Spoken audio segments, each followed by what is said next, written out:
hacer la presa. Allí se va y tienen las broncas todavía. Con el Banco Mundial, Banco Interamericano se va a romper. Los gobiernos, al ver que los pueblos se rebelan contra el Plan Puebla-Panamá, disfrazan los proyectos neoliberales con otros nombres, pero la lucha va más allá del Plan Puebla-Panamá. La lucha es contra el capitalismo. Ya lo único que puedo decirle yo es que las presas del río Usumacinta, o el proyecto que tanto se ha mencionado de presas en el río Usumacinta, no existe dentro del Plan Puebla-Panamá. Así de sencillo. Y es que es toda la misma lógica. Se puede llamar Plan Puebla-Panamá o cualquier otro nombre. La lógica es cómo construir infraestructura, garantizar la inversión, garantizar el acceso al agua, los recursos estratégicos, modificar las leyes que beneficien a las empresas. Porque las críticas que yo he oído del plan es sobre proyectos que no existen dentro del plan. Entonces, si los proyectos no existen dentro del plan, no sé cuál es la crítica que están haciendo al plan. ¿Verdad? Pero nosotros le decimos, bueno, en Guatemala no va a haber paz si no es que realmente se desarrolle el área rural donde viven el 80% de esta población, y de ese porcentaje el 70% somos indígenas. La cultura de acá es milenaria, toda la región maya, Chiapas, Campeche, Yucatán en México, y todo Centroamérica, Guatemala, El Salvador, Nicaragua, Honduras, Costa Rica, Panamá, es un emporio de riqueza, no solo por la riqueza propia material, sino la riqueza cultural que hay en esa área. Y eso lo destruiría el Plan Puebla-Panamá.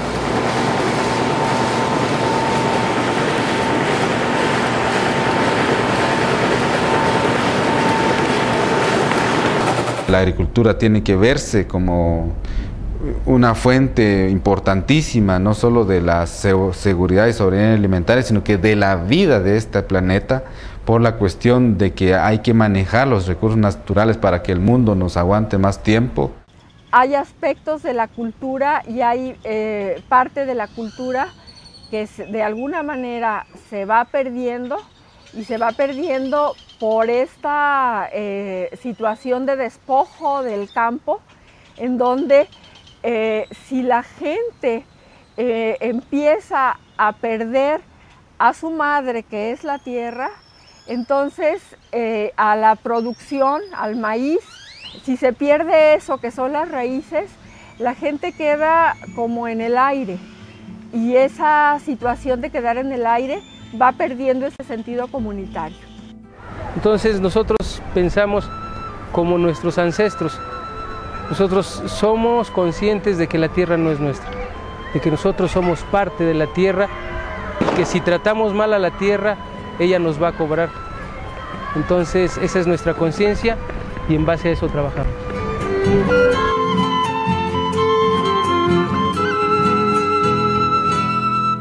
Se ven en el horizonte señales de amanecer. Son muchos brazos que unidos más fuerza van a tener. Hombres, mujeres y niños dejarán de padecer, defendiendo sus derechos para crecer y crecer. A organizar, compañeros, a organizar. Por el derecho al trabajo hay que luchar. A organizar, compañeros, a organizar. Por el derecho al trabajo hay que luchar. Acto que nos honra en presidir el gobernador constitucional del estado de Chiapas, el licenciado Pablo Salazar Mendiguchía.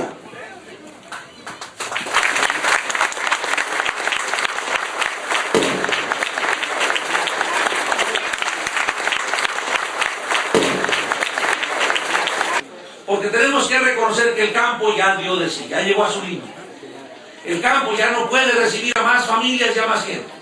No queremos más engaño, no queremos que nos engañen, no queremos que nos hagan pisotear los gobiernos, los terratenientes, los ladinos, por ejemplo.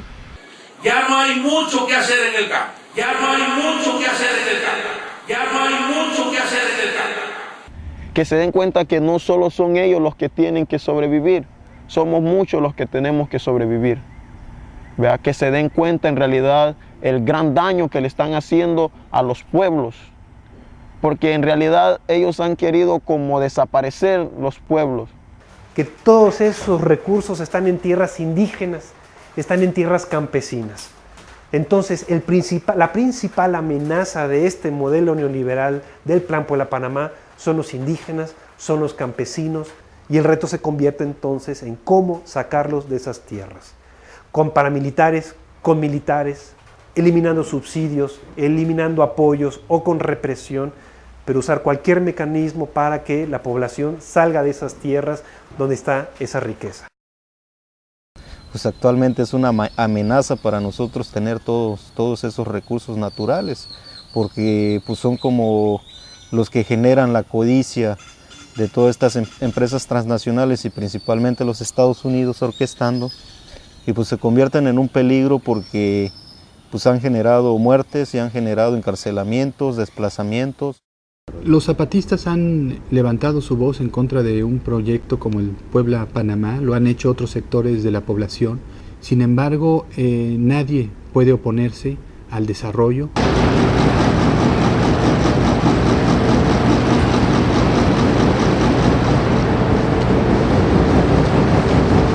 No va a haber plan Puebla-Panamá en territorios zapatistas.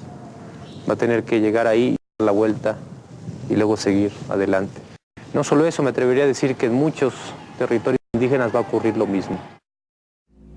Entre las condiciones, entre los objetivos del Plan Puebla-Panamá es quitar a los zapatistas de la selva para que el gran mercado neoliberal norteamericano pueda expandirse en esta región y aprovecharla ellos. Y entonces vemos que hay una situación complicada porque no sabemos en qué momento nos ataca el mismo gobierno o nos atacan los otros grupos económicamente poderosos, que los dos mismos grupos tienen sus grupos paramilitares.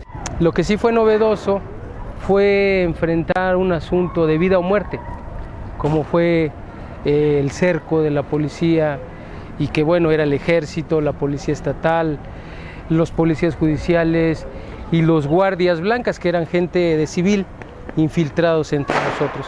Entonces todo eso de alguna manera nos tuvo a nosotros pues entre la espada y la pared, pero cuando veíamos que esto era cuestión de vida o muerte, pues tuvimos que sacar lo mejor de nosotros. Y ahí es donde empezamos a considerar que o actuábamos o realmente desaparecíamos.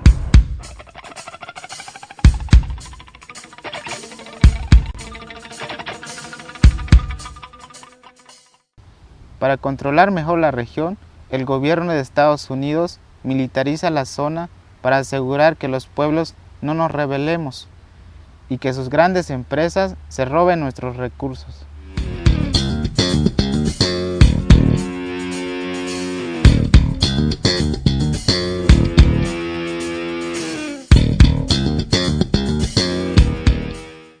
En esta región se está viviendo una verdadera tragedia. ¿Por qué? Porque diariamente miles de jóvenes que vienen de Centroamérica también expulsados de sus tierras por falta de oportunidades, expulsados de sus tierras por un nivel extremo de pobreza, buscan el llamado sueño americano y cruzan por esta región. Y en esta región son cazados por la policía, son cazados por las bandas de delincuentes, son cazados por las pandillas, las mujeres son violadas, los hombres asaltados o asesinados.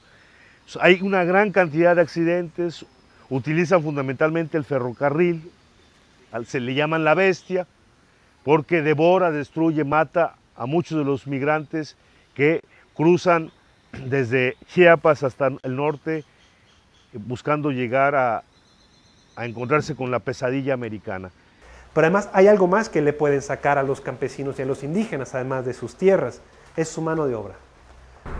Tenemos casos de maquiladoras que los indígenas rápidamente se adaptan a las condiciones del trabajo. Definitivamente la zona del sur de México tiene la mano de obra más barata. Con otra ventaja, no hay competencia. ¿Sí? En Puebla, si yo un día al trabajo